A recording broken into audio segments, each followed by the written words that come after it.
Recording. Here we go.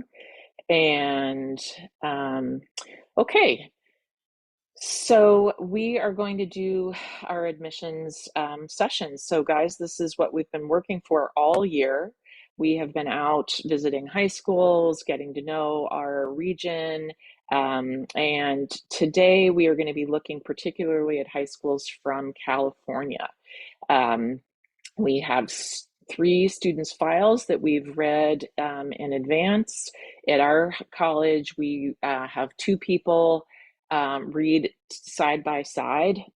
We have one person largely responsible for reading the transcript and all of the background information, and another person who's primarily responsible for reading the essay and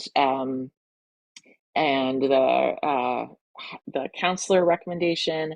And then we come together, the two of us, and we check each other, and then we prepare summaries and bring those to the admissions committee. Okay, and so these are three that we've read some in advance before, but we're going to come together in our committee today and remind ourselves of what was strong about these students, what questions we have about them, etc. So we are Douglas College. On the next slide, we're going to remind ourselves who we are and what's important to us. But we have three students from Northern California who we're going to be considering today: Ethan, Kayla, and Brandon. As you know, we are a highly selective school with a 25% acceptance rate, and so we cannot choose all three of these students. We need to choose just one of these students. So who will we choose? All right, so to remind us who we are a liberal arts college in Vermont with just under 4,000 students. We are very selective with a 25% acceptance rate. We do have a very large number of majors for a school our size, including arts, all of the sciences, and business.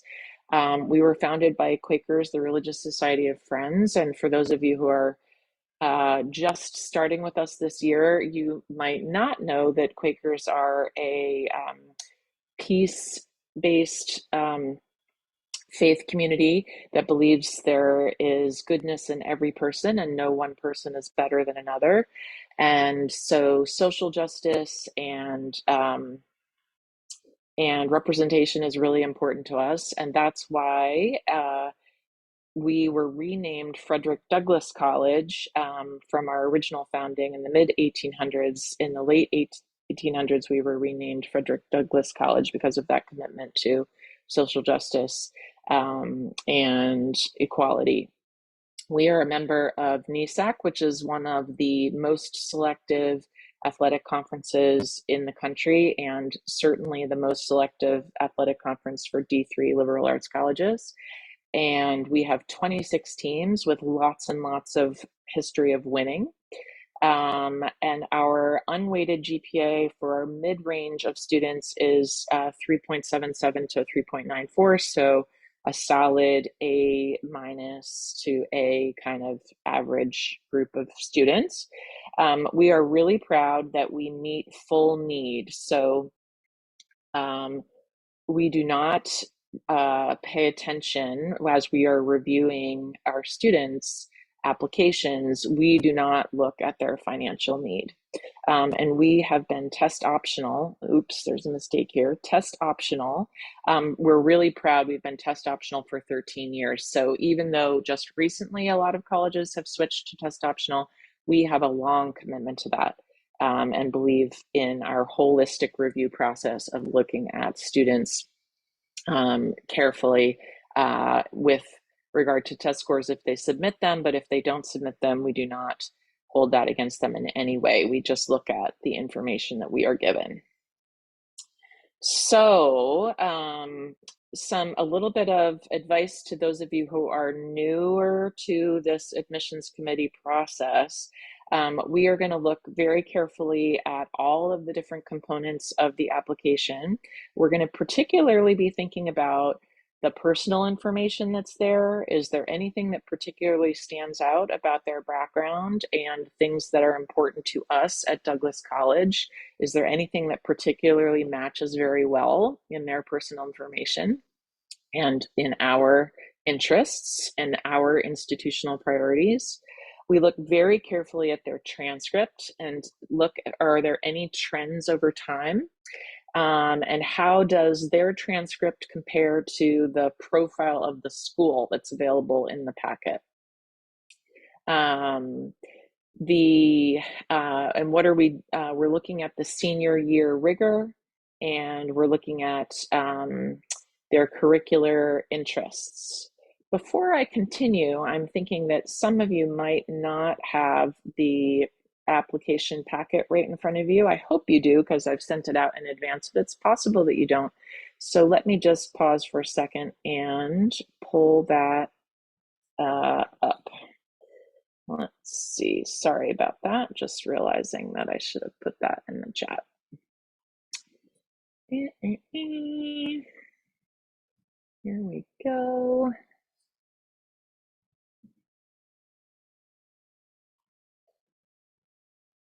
Okay. Chat. There you go. Oh gosh, that looks crazy. What is that? That doesn't look, I mean, that's right, but it's not.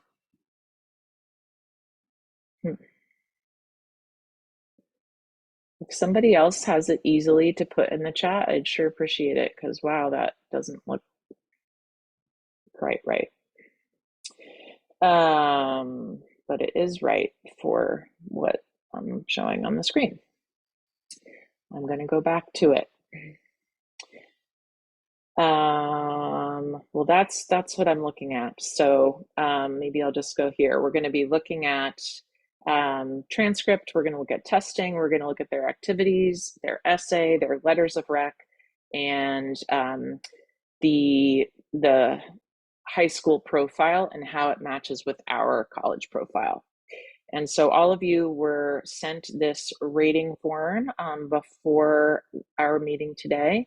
And so we're going to be looking at Ethan and Kayla and Brandon and how they compare academics, extracurriculars, personal, and then our overall rating.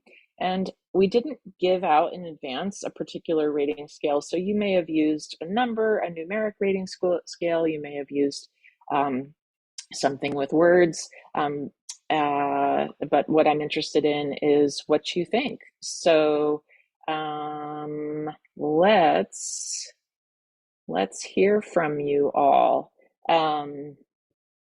In the chat, let's see what we've got. Thank you so much. Someone put the case studies in the chat, or two different people did. Thank you so much. Okay, so admissions committee reps, I invite you to unmute yourselves and let's hear if you have a person that you think you would like us to admit, and or any struggles you're particularly having when you are thinking about these students, what you particularly notice. So are anybody ready to speak on behalf of Ethan? Let's start there.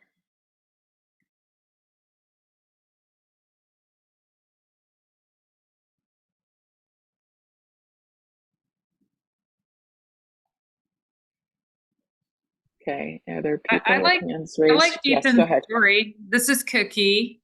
Hey, I liked Ethan's story. I thought his What'd you like about it?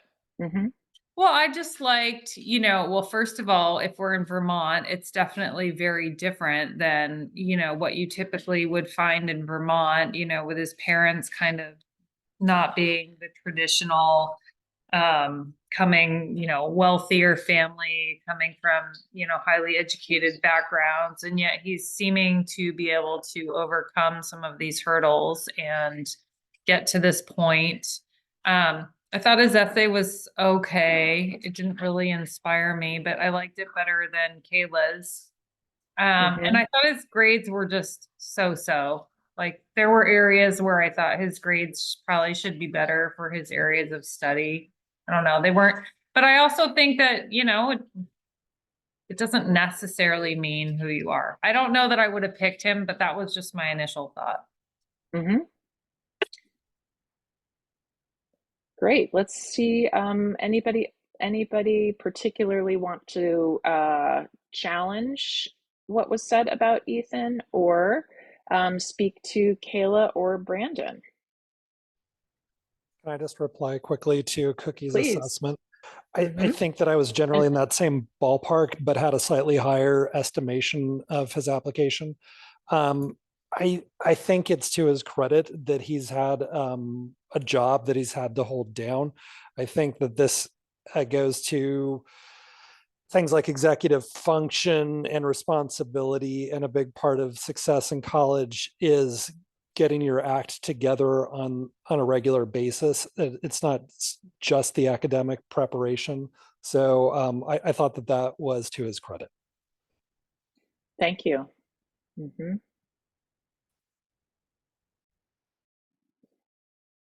Really appreciate the contributions from Cookie, and I didn't see who the name of the other admissions officer was, but thank you so much for contributing. Anybody want to add on with Ethan or speak to Kayla or Brandon?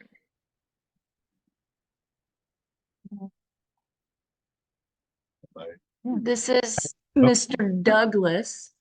Hello, Mr. Douglas. Yeah, my voice changed. But I would say what stood out for Ethan was his counselor recommendation, which kind of gave a truer picture. I mean, I think you're really seeing what the second person just contributed, that he really, I think the counselor probably highlighted more than the kid highlighted for himself in his essay, and what he overcame and what he's juggling.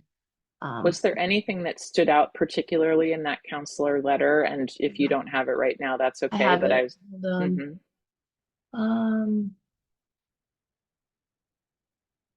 Yeah, I mean that the parents made sacrifice, but that he was a independent and self-motivated, not just taking on from his family, but also giving back to the community. Um, Juggled a lot and unfazed by academic pressures. Thrives on learning, which I think is important for our liberal arts institution. Mhm. Um, yeah, and Mhm. then he seems well liked and just part of a lot of different things. So to me, Mhm. that's what really stood out. Mhm. Okay. Who else is in the room ready to? Anybody have any concerns about Ethan? Well, this is Mr. Fox. I think Ethan would be a great candidate for Douglas University, but we have somebody, Brandon's father is an alumni of our university. I noticed that, and he's athletic, and I kind of personally think that kids that come from a divorced home sometimes need a break at this time in their life, and this could really help them out. So I think Brandon would be a good candidate. They're all great candidates, but it's a tough decision, right? And It really is a somebody, tough decision, isn't it? Yeah. so with Brandon Jacob Miller, I think that he, you know, has a family member who went to Douglas, and he might be a good asset on our soccer team, which is important to us here, right? So It is true. Yeah. And what thank did you you think for about what the coach said about Brandon's playing? And Brandon was a team captain. And as captain. you say, he's a legacy at our school. Yeah. Mhm. So Anybody else want that's to speak to Brandon's assets or concerns about Brandon? Either anybody want to speak about Brandon? Hi, this is Joe. Hey, Joe. I thought Brandon had more than Kayla, the kind of the social aspect that our college is looking for. Um, Thinking about the recommendation from teacher, talking about focusing on unemployment and all the effects there, and also has a very strong positive trajectory, moving from sports to academics. So those are things that I think are standout elements in his packet. Mm-hmm. Thank you, Joe. Anybody else notice something about Brandon's application? This is Cookie again. Hi, Cookie. I really liked, well, I noticed that his ACT test scores were pretty good. Mhm.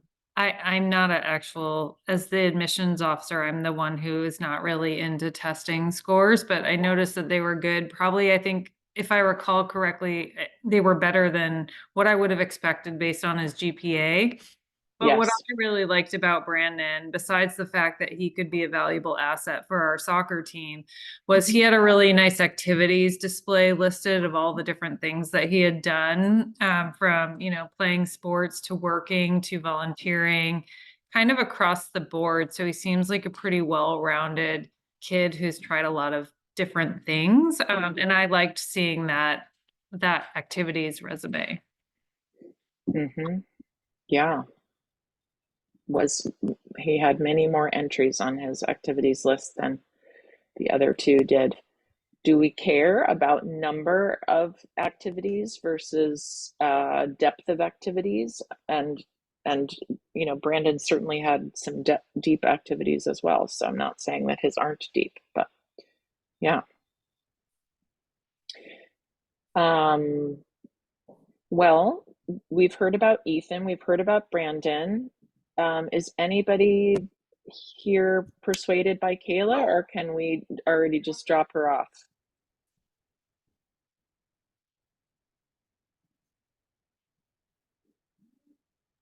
I like Kayla.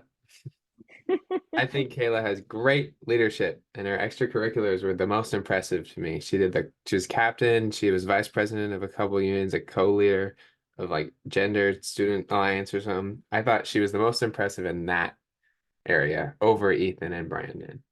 Yeah. And did you catch the research at Stanford? I did, but I thought it was might have been like a name drop, so I'm taking it with myself. Right. Did you think she would come to Douglas College?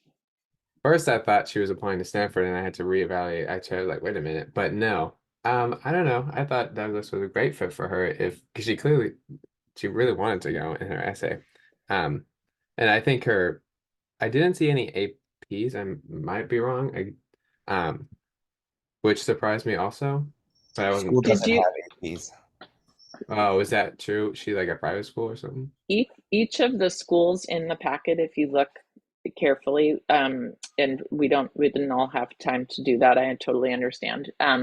But if you look there, each of the schools has a profile where they list out all of the courses that are available for a student to take, and then you can compare the transcript that what the student took to what was available at the school. Yep. This Yeah. is Herb Zinklington again. I had a question about one aspect of of their academic background. It says that they speak Spanish in the home. Their grades in Spanish class weren't great. For example, first semester of Spanish 1 was a B plus. And in many high school Spanish 1s, it's hard to get lower than an A minus. And I wondered how someone who speaks it natively would be getting a grade that low. And I don't have an answer to that, but it was a curiosity for me and something that I wasn't really able to square with the rest of the application. Yeah, solid. Mm-hmm. And I also thought with her, that while her resume, you know, may be better than Ethan's, I found her essay to be lackluster in that it was just kind of a general essay she might send to any college, and it sort of just repeated her, I felt like it repeated her resume versus telling us something kind of cool and special about her. You know, Brandon's was a little bit more in looking back about his grandfather and the fishing and the values. And it just kind of like drew me in more a little bit about who he might be as a person. And hers just felt very sterile. Mhm, mhm. You know, those of you who haven't been, like I have, a reader for the University of California system before coming to Douglas College might not know that when I read Kayla's essay, sorry about the background mascot dog noise here, um, but her essay sounded like it started as a response to a personal insight question for University of California. And I thought about her California location and her research background, and it really did make me wonder how important Douglas College is to her. Hopefully, we have a supplemental essay we can check after this discussion that where she tells us how much she wants to come to our school in particular. But that was a red flag for me. Does anybody else have, we are, you know, we don't have a lot of time to consider each of our students, and we need to do as best we can with the information we have and the time we have. So who hasn't gotten a chance to share their thoughts on Ethan, Kayla, and or Brandon, who'd be willing to share with us? This is University. I'll share. Excellent, thank you. I was sort of behind and I had to scramble and read through them quickly. But Brandon, actually, it came across to me as he was really stretching to try to find something that he that was a hardship in his life to talk about. He, you know, it didn't seem like there was much there, and I don't think he tried very hard to find something. Honestly, it felt like, you know, talking about the private lessons and you know, sports, it just didn't work for me. Thank you. Douglas College admissions, are you willing to share? You had your hand raised before. I didn't see it until just recently. Hi. So I was thinking about Brandon as somebody who would fit right in with the culture of Douglas, with the sports and just like all around.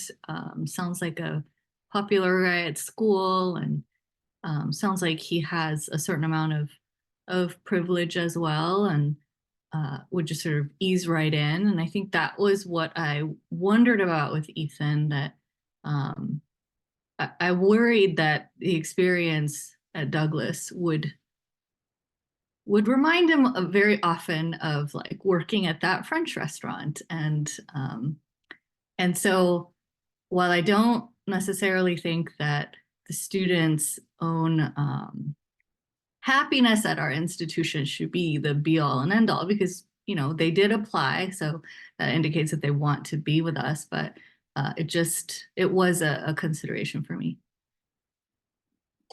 You raise a very interesting point. Does anybody have any questions or discussion on this topic of would the students come and would they be a good fit for the culture of our school, and how we as admissions officers might think about that? I don't know if Douglas is it could be a Hispanic Quaker institution. I have no idea. Seems unlikely, but so I think that would, I think previous comments could definitely apply if we make that assumption. I do think that Brandon's family is from partly the East Coast, it seems like, and has experiences there, where Kayla's is similar to other people's comments.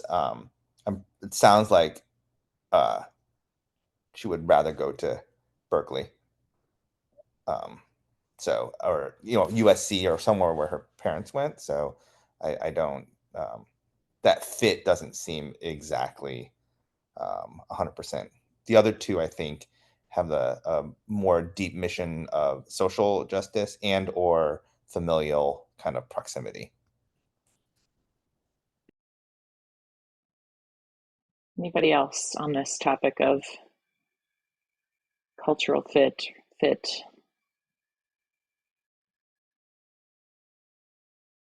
Okay, well, I, as director of vice president of enrollment, I really appreciated Ethan as a potential leader for our campus. The counselor and teacher talked about Ethan's leadership in DEI, and I was presuming that the school that he was attending, I think something gave me the idea that he was not in the demographic majority at his school, so he's accustomed to not being in the majority, and that he would potentially he would help us lead in a direction that we've been wanting to go. Our president has charged us with matching our Quaker values and really increasing our students of color.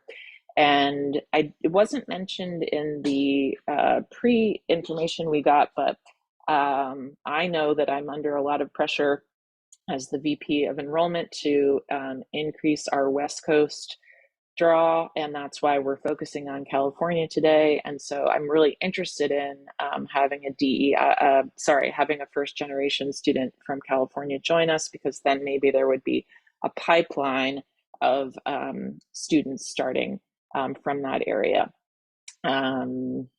etc. I might say things like that. Anybody else have something they want to say? Given time, I'm really interested in hearing from other voices or things that we haven't heard before. I'll jump in. This is Dr. Discerning. Thank you. And I was just discerning and listening. And what I would add is that I agree. I think Ethan seems like the kind of student that we want. And I think he has a lot of demonstrated ability to do the things that we're hoping he can do. And so I think he knows where he's applying, and I think he would be a great fit. Thank you. Joe. I wanted to call out, since I am not a seasoned college admissions counselor, are we overly penalizing Kayla for being boring? Yeah. She, right. I think, is the most. She's kind of a rock star, right? How? It Go seems ahead. like on paper, if we ignore the essay, she seems academically strong, and perhaps if we were betting on our alumni's success and their ability to funnel donation dollars back to our medium expensive private institution, that I would put my money on her to some degree.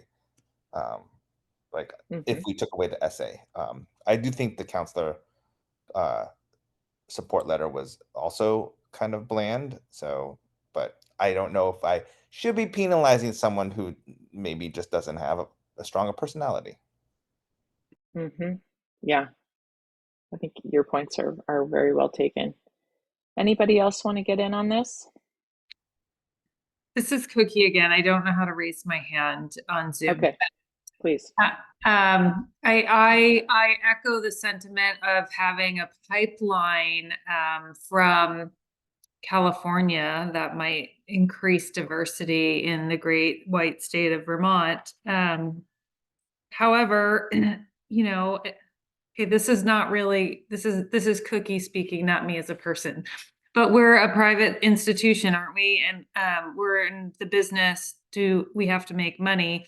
And if our pipeline becomes a bunch of immigrants who are, or first gen people who want to go to college, and that becomes this great pipeline, and everybody knows they can come here and we will pay their way to be here, we're also not making money. So I think we also need to think of the business aspect of the school and who can help pay our teachers and provide the facilities that going forward will keep us looking wonderful on paper to the students who do come here and foot the bill so that we can have this great institution. So are you recommending a particular one of those students to meet I would- that Well, concern? because honestly, I think they're all, I think they're pretty even, bringing different attributes to the table. So I guess, I'm kind of leaning against Kayla. There was nothing to really draw me to her. So if it was for me between Brandon and Ethan, I might probably lean towards Brandon first, with Ethan as my backup between these three. Yeah. And I was just wondering, Mhm. that I noticed just at the end of Brandon's thing that the soccer coach has a letter, but just says that we'll invite him to try out, like, Mhm. which seems, I would assume that normally if he really wanted somebody to play on his soccer team, he would say something a little bit different. Yes, I thought that was curious as well. Mhm. It not so yes. Yes, the coach, though, remember the coach has been scolded in the past for being, directive, and since this is D3, the coach has no influence over the admissions, so I'm not sure how to read into this at this point. We might need to go check. Yes, was pretty lukewarm. Great. Any other points? Okay. Well, hat off for a second. I think that a couple of things that we didn't surface in the conversation is that, there could be institutional priorities that weren't named in the Douglas College description that might be, who knows where they are with LGBTQ plus issues. Maybe they have had, they need more of those people or they need fewer of those people. And Kayla represents some diversity there. Ethan may or may not, end up coming, and so we'd need to really look at Ethan's demonstrated interest, like, how much do we know that that if we offered it, he would come? Because Brandon, although I completely agree with the person who said that it didn't seem like he was trying that hard in the application, it's like not as strong as the other two. I feel like, even though, but they're all high school students, right? The Brandon likely would have more reason to come with the father legacy and the wanting to play soccer and all of that. So anyway, there are just lots of different things to consider with each person. However, I really, young people who are here and participating, I want you to know that all of these students, each of them could easily have been accepted to this school. These are, very strong applications, but also very realistic applications. Some C's, some B's in there, so it's not like it's impossible to achieve. But these are also, strong students who are applying. And if there is a young person watching this and thinking, oh gosh, my grades aren't that good, I'm not going to be able to go to college, there definitely are lots and lots of colleges for all sorts of profiles out there. But this is the kind of thing that happens in most schools. They're thinking about what are we looking for? What are our institutional priorities right this year? Or do we need more soccer players? Do we need more non-binary people? Do we need more first-gen students? Do we need more scientists? Do we need more DEI leaders? Do we need more legacy? Like, whatever it is, what do we need? And then what strengths do these students bring academically, extracurricularly, personally? And how are we going to shape our class? So they take individuals, but then they look overall at the whole. Who do we have here? And then they might shift around within there, like, to make it so that they have enough of all of the different kinds of people in order to make the kind of class that they want to reflect their values, like of what's important to the college and who they are. Good. Well, so we don't have time overtly to do this, but if you wanted to, in that same link to case studies, there's another set of case studies, 4 different applicants, 2 to Case Western and 2 for Harvey Mudd. And in the notes in this set of slides, which I will put in the chat, but also was sent out in email.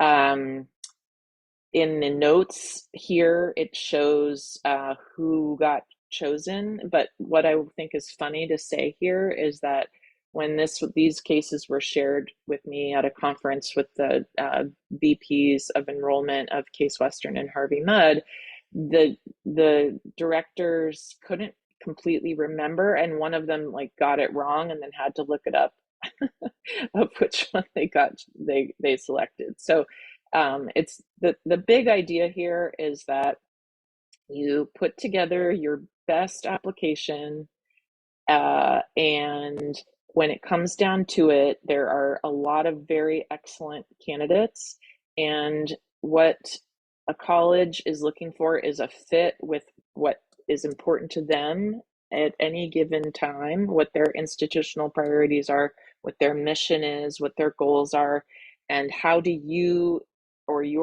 your application come across the desk on that day, as far as meeting or not meeting what they're looking for at that time. So it doesn't mean that it's a bad application if you don't get selected. It just means that you don't match what they need right then. Good. So what we're going to do is, let's see. The other thing I wanted to mention is that if you're a young person or a parent in the room, that I think it was really part of the reason I wanted you to do this is to see all of the components of the application and how they are read. From your demographic information, your activities list, your school's profile, counselor letter, teacher recommendations, your essay, and your transcript. All of those things go in, and typically colleges and universities give people 10 to 12 minutes, sometimes more like 20, sometimes fewer like 5 minutes to read through the application, and then they'll create like a summary of the big idea of you, like your executive summary in 2 to 3 sentences, and then they'll bring it to a committee where they'll discuss and decide who makes it into the likely to admit pile and who goes into the wait list and who goes into the not this time deny pile. So and I want to affirm again that together we will support you creating your best application, and each one of you and each one of your children has really wonderful things to share. And so just like we saw, like Ethan, Kayla, Brandon, each of them were stronger or weaker in different areas, but we know that each of them would have contributed very solidly to that college, and each of you has really excellent contributions to make to any school that you decide to apply to. And even though the sort of buzz is that school is so difficult to get into these days and nobody's accepting, it's really not true. The majority of schools are accepting the majority of students, and we are here to find those places that will celebrate your application and give you acceptances. I want to assure you that every senior I'm working with right now has acceptances as we're going into this difficult time where people are going to start getting some no's in the next couple of weeks, but they all have multiple acceptances that they're feeling good about as they head into the final phase, and that will be you a year from now. I promise, as long as you work with me to choose well. So with that, I am going to open it up for questions, and you can stay in your alternate identity if you want to, or you can be yourself, but still it's fine to you don't have to say who you are talking or asking or whatever. Okay, so I am going to pause that recording.